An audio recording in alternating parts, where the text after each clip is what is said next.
আসসালামু আলাইকুম এভরিওয়ান। আজ আমি তৈরি করতে যাচ্ছি মুরগির পায়ের স্যুপ।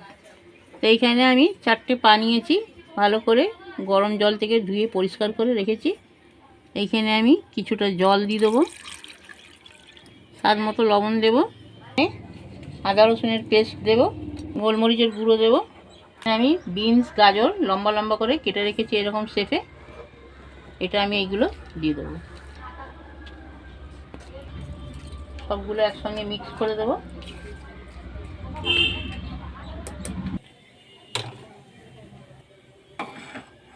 গ্যাসের ফ্লেমটাকে একেবারে লো করে দেব, দিয়ে এটাকে সেদ্ধ হতে দেব।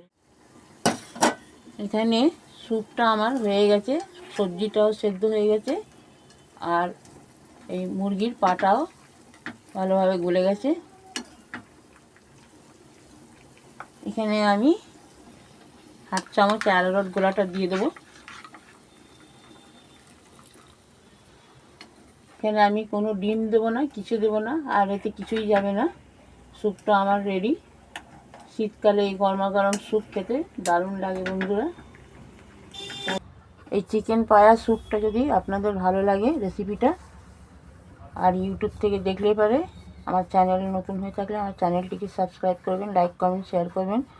ফেসবুক থেকে দেখলে আমার পেজটিকে ফলো করবেন, আমার সঙ্গে থাকবেন। ভালো থাকবেন, সুস্থ থাকবেন, দোয়াতে আমাকে মনে করবেন। আল্লাহ হাফেজ।